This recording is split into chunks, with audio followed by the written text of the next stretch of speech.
अस्सलाम वालेकुम everyone. So you are watching your own YouTube channel. आज हम बात कर रहे हैं पाकिस्तान यूएस रिलेशंस की। ये एक बहुत ही इंपॉर्टेंट टॉपिक है और ये आपको पता होना चाहिए। अच्छा, इससे पहले मैं आपको एक बात बता दूं कि अगर आपने फॉरेन पॉलिसी ऑफ पाकिस्तान पे जो मैंने लेक्चर सीरीज़ बनाई थी, अब अगर आपने वो देखा है और अफगानिस्तान पर बनी हुई लेक्चर सीरीज़ आपने देखी है मेरी, तो आपके ऑलरेडी तकरीबन 60 to 70% आपका जो है पाक यूएस रिलेशंस कवर्ड है। ठीक है, तो अगर आपने वो नहीं देखे तो प्लीज़ वो वीडियोस जाके देखिएगा। उनके लिंक आपको इस वीडियो के डिस्क्रिप्शन में मिल जाएंगे, बिकॉज मैं आज डिटेल में नहीं जाऊंगा ज़्यादा। सही है, सो लेट्स बिगिन। आज हम क्या पढ़ेंगे? आज हम बात करेंगे पाकिस्तान यूएस के जो हिस्टोरिकल पर्सपेक्टिव है उसको डिस्कस करेंगे कि कैसे अप्स एंड डाउन्स आए हैं पाकिस्तान यूएस के रिलेशंस में। ठीक है, उसके बाद हम बात करेंगे जो अभी कंटेम्प्रेरी सिनेरियो है, जो अभी रिसेंट टाइम्स में रिलेशंस हैं वो कैसे, हम उसको डिस्कस करेंगे। Then we gonna talk about the Indo US nexus.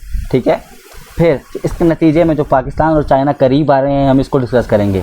And lastly we gonna give the recommendations और द वे फॉरवर्ड कि कैसे पाकिस्तान और यूएस जो है वो करीब आ सकते हैं। So let's begin. अच्छा, हिस्टोरिकल पर्सपेक्टिव की हम बात करते हैं तो देखो, पाकिस्तान बनता है 1947 में और अक्टूबर 20, 1947 में डिप्लोमेटिक रिलेशंस इस्टेब्लिश होते हैं between Pakistan and the United states of America. ठीक हो गया। उस टाइम पे दुनिया में चल रही है कोल्ड वॉर और यूएस जो है वो ट्रूमन डॉक्ट्राइन को फॉलो कर रहा है। उसके मुताबिक क्या है कि यूएस हर उस कंट्री को हेल्प करेगा जो यूएसएसआर के अगेंस्ट खड़ा होगा। ठीक है, आपको पता है ना कि कोल्ड वॉर में बेसिकली आपके पास दो ब्लॉक्स थे, दो कंट्रीज़ मेजर ब्लॉक्स को हेड कर रहे थे। एक था यूएसए और एक था यूएसएसआर। तो वो कंट्रीज़ जो यूएसएसआर के अगेंस्ट थे उनको यूएस हेल्प करेगा फाइनेंशियली भी और मिलिट्री वेपन्स वगैरह प्रोवाइड करके भी। ठीक है, तो ये है आपका ट्रूमन डॉक्ट्राइन। और पाकिस्तान, आपको पता है जब पाकिस्तान बना तो पाकिस्तान के ईस्टर्न फ्रंट पे इंडिया था, वेस्टर्न फ्रंट पे अफगानिस्तान था। उनके साथ इश्यूज़ थे, इंडिया हमारे एग्जिस्टेंस को मान नहीं रहा था और अफगानिस्तान जो था वो ड्यूरेंट लाइन को एक्सेप्ट नहीं कर रहा था। ठीक है, तो हमारी सिक्योरिटी मजबूरियाँ थी और यहाँ पर कोल्ड वॉर भी चल रही थी। ठीक है, अब इस टाइम पे क्या होता है, इस टाइम पे जो प्राइम मिनिस्टर हैं हमारे लियाकत अली खान साहब, ये विज़िट करते हैं 1950 में अमेरिका का।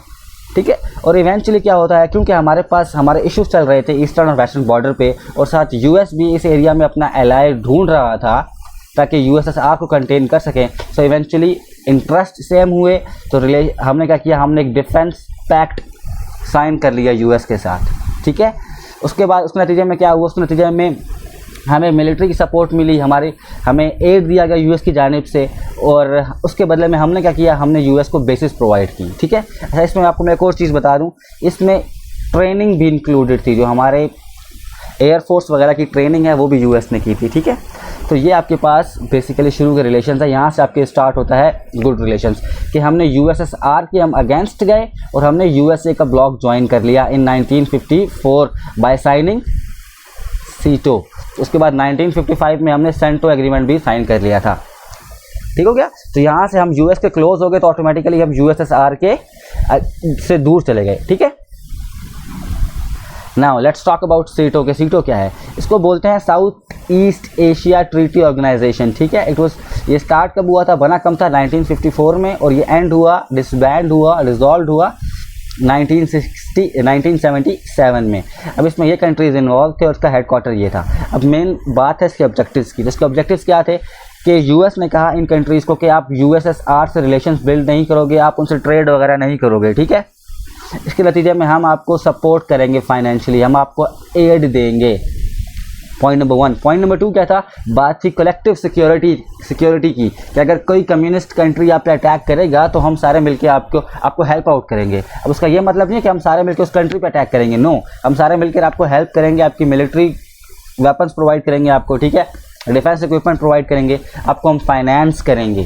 ठीक हो गया, और इन्होंने इसमें एक और इम्पॉर्टेंट बात क्या थी कि ट्रेड रिलेशनशिप इन कंट्रीज़ के माबैन इनमें ट्रेड बढ़ाना था एक दूसरे के साथ। ट्रेड बढ़ेगा तो डिपेंडेंसी आएगी। ठीक है, एंड लास्टली ये आपको बता चुका हूँ कि फंडिंग और एड। सो बेसिकली ये आपके पास सीटो था।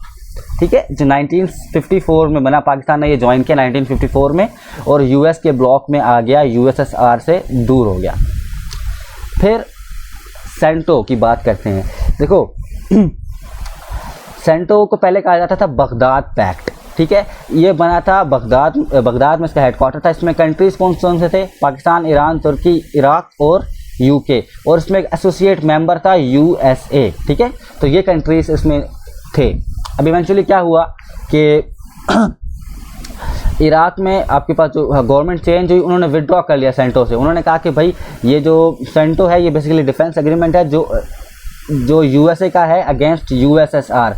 लेकिन ये जो राइवलरी है यूएसए की और यूएसएसआर की, इसमें इराक का क्या काम, ये तो दो कंट्रीज आपस में लड़ रहे हैं, हमारा कोई काम नहीं है। तो उसने इराक को यहाँ से विड्रॉ करा दिया इस एग्रीमेंट से। तो इवेंचुअली क्या हुआ, उसके बाद इराक यहाँ से निकल गया और फिर इस एग्रीमेंट या फिर ये जो इसका हेडक्वार्टर था इसको शिफ्ट कर दिया गया अंकारा में, तुर्की में।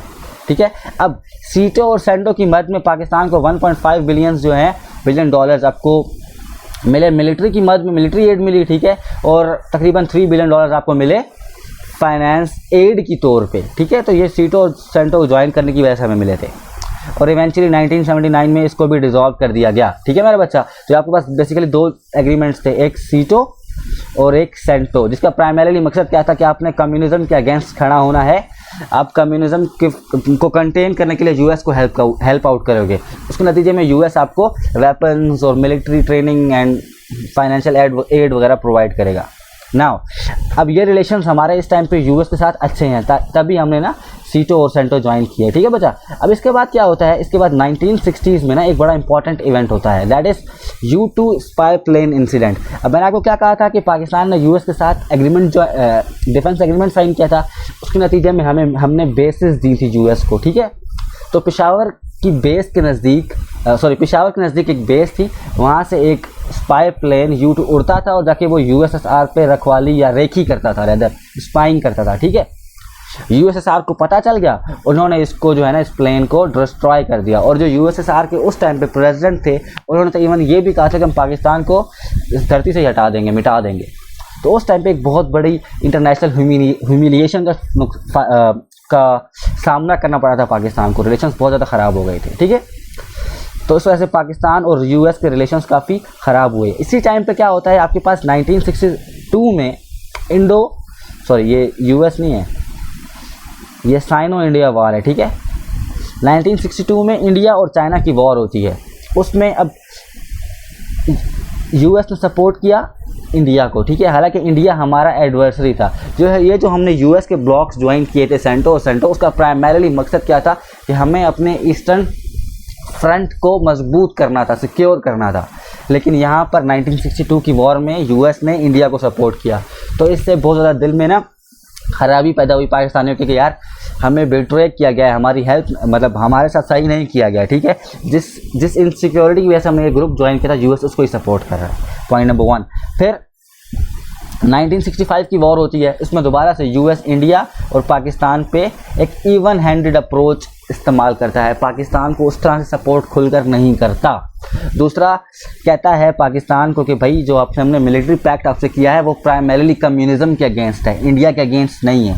ठीक है, तो इससे रिलेशंस और ख़राब हो गए। तो पहला इरा आपके पास था गुड रिलेशंस का, यहाँ से आगे आपके पास इरा है ये, इसमें रिलेशंस नीचे की तरफ आए। ठीक है, नाउ फिर 1971 का डिबैकल हुआ, पाकिस्तान में ज़ियाउल हक साहब पावर में आए। ठीक है, वो समझ गए कि यार यूएस पे सोली रिलाई करना हमारे लिए फ़ायदेमंद नहीं है। तो जो उनकी पॉलिसी थी दैट वाज उम्मा ओरिएंटेड, कि वो कह रहे थे कि हम ना मुस्लिम उम्मा को जोड़ेंगे, उनके साथ मिल बैठ के काम करेंगे। ठीक है, तो वो उनकी फॉरेन पॉलिसी उम्मा ओरिएंटेड हो गई थी। और इसी 1970s के पूरे जो है ना डेकेड में हमने सीटो और सेंटो से विड्रॉ कर लिया। अब इस टाइम पे क्या हुआ, क्योंकि इंडिया ने उस टाइम पे आपका जो है न्यूक्लियर वेपन्स का एक टेस्ट किया था, इसको बोलते हो स्माइलिंग बुद्धा। ठीक है, इसको क्या कहते हैं, स्माइलिंग बुद्धा। इंडिया ने ये टेस्ट किए थे न्यूक्लियर वेपन्स का। ठीक है, तो उसके बाद पाकिस्तान ने भी न्यूक्लियर वेपन्स बनाने थे, जिस पे भुट्टो साहब ने कहा था कि वी विल ईट ग्रास, हम घास भी खा लेंगे बट हमें बॉम्ब बनाना ही बनाना है। ठीक है, तो यहाँ पे हुकूमत ने बात की यूएस से कि हमें जो है आप टेक्नोलॉजी प्रोवाइड करो, पावर प्लांट्स प्रोवाइड करो। यूएस नहीं माना, इवेंचुअली फ्रांस से डील हो गई हमारी। तो इससे रिलेशंस पाकिस्तान और यूएस के रिलेशंस और ख़राब हो गए।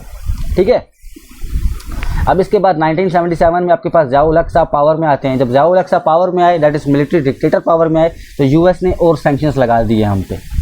ठीक है, यूएस ने हम पे और सैंक्शंस लगा दिए। तो देख रहे हो आप 1960s के बाद से हमारे रिलेशंस गिर रहे हैं। लेकिन इवेंचुअली 1979 में क्या होता है, यूएसएसआर जो है वो इन्वेड कर देता है अफगानिस्तान को। जब यूएसएसआर इन्वेट कर देता है अफगानिस्तान को तो फिर इंटरेस्ट हमारा और यूएस का सेम हो गया, फिर से हम एलाय बन जाते हैं यूएस के, तो रिलेशन फिर एक दफ़ा अच्छे हो गए। तो initially good then went down, अब दोबारा से ऊपर जा रहे हैं, ठीक है। इस नतीजे में क्या हुआ, जो उस टाइम पे प्रेसिडेंट थे रोनाल्ड रेगन, उनकी एडमिनिस्ट्रेशन ने तकरीबन $3.2 बिलियन की एड पाकिस्तान को प्रोवाइड की, ठीक है, through out this course of 5 years, जब हमने 1979 के बाद वॉर को ज्वाइन किया। अपार्ट फ्रॉम दैट हमने वहाँ से F-16 ख़रीदे, ठीक है, और फिर ये अफगान जहाज़ के बारे में पूरा पढ़ा चुका, मैं डिटेल में नहीं जा रहा। इवेंचुअली यूएसएसआर वहाँ से निकल गई और 1990s के डेकेड में हमारे पास फिर से सैंक्शंस लगा दिए गए। सैंक्शंस क्यों लगा दिए गए, इसलिए क्योंकि हमारे जो न्यूक्लियर वेपन थे वो ऑलमोस्ट हम बना चुके थे, ठीक है, और जब उनको हमने डेटोनेट किया तो हम पे और सैंक्शंस लग गए। अब तो देख रहे हो फिर दोबारा से 90s के टाइम में हमारा रिलेशंस फिर नीचे आ गए। फिर हमारे पास क्या होता है, 2001 9/11 होता है, ठीक है। 9/11 का वाक़या हुआ, global war on terror, Pakistan दोबारा यूएस के साथ जुड़ गया, इंटरेस्ट सेम हो गए, ठीक है। तो हमें स्टेटस मिला मेजर नॉन नेटो एलाय का, ठीक है। इसके बाद जो हम पे सैंक्शंस थे वो हटा दिए गए, ठीक है। IMF के लोन्स थे वो रिस्ट्रक्चर किए गए, तो यहाँ से दोबारा रिलेशंस बेहतर होना शुरू हो गए हमारे और यूएस के, बिकॉज ऑफ अफगानिस्तान, या फिर आप कह लो कि जो वहाँ पे टेररिस्ट ऑर्गेनाइजेशन जिनकी वजह से, ठीक है। लेकिन अब अफगानिस्तान में मैं आपको लेक्चर्स में पढ़ा चुका हूँ कि फिर वहाँ पर भी हमारे और यूएस के रिलेशंस ख़राब होना शुरू हो गए। उसकी प्राइमरीली वजह क्या थी, उसकी प्राइमरीली वजह 2-3 थी। एक, हुकूमत में नॉन पश्तून फैक्टर को मतलब इम्बोडल किया गया, उनको स्पेस दी गई, जो कि हमेशा नॉन पख्तून फैक्टर जो है वो इंडिया को सपोर्ट किया है उसने, ठीक है। तो यहाँ से रिलेशंस हमारे ख़राब होना शुरू हो गए, और ये मैं नहीं कह रहा, ये जॉन मेयरशिमर कह रहा है अपने उस स्टेटमेंट में, ठीक है। नंबर 2, हक्कानी नेटवर्क पर हमेशा इशू होता रहा है। यूएस के तथा कि पाकिस्तान हक्कानी नेटवर्क को जो है वो सपोर्ट कर रहा है, सेफ हेवन प्रोवाइड कर रहा है, so on and so fourth. फिर पाकिस्तान के जो एक और मसला था कि भाई इंडिया को आप एक यहाँ पर स्पेस प्रोवाइड कर रहे हो अफगानिस्तान में, ठीक है, और इंडिया अफगानिस्तान में बैठ के पाकिस्तान में टेररिज्म फैला रहा है। तो ये भी एक पॉइंट ऑफ डाइवर्जेंस कह लो कि डाइवर्जेंस थी। फिर क्रॉस बॉर्डर टेररिज्म, ये एक बहुत बड़ा इशू था उस टाइम पे। सलाला चेक पोस्ट, फिर ओसामा बिन लादेन का एपिसोड, ये सारा कुछ इस वजह से हमारे रिलेशंस दोबारा से ख़राब हो गए यूएस के साथ, समझ आ गई। इवेंचुअली फिर आपके पास 2017 में डोनाल्ड ट्रंप साहब आते हैं, ये आते साथ ही पाकिस्तान पे काफ़ी हार्ड लाइन लेते हैं, ठीक है। ट्वीट करते हैं कि पाकिस्तान जो है वो मतलब पाकिस्तान ने हमसे झूठ बोला है, धोखा दिया है, सो एंड सो फोर्थ। लेकिन इवेंचुअली इनको रियलाइजेशन आती है कि डोनाल्ड ट्रंप साहब कहते हैं कि यार मतलब उनकी शुरू से ये कोशिश थी कि हम जो अमेरिका की इंगेजमेंट्स हैं डिफरेंट कंट्रीज़ में उसको कम करें, तो वो फिर कोशिश करते हैं कि नेगोशिएशंस करें। इवेंचुअली वो पाकिस्तान लेटर लिखते हैं इमरान खान साहब को कि नेगोशिएट करें।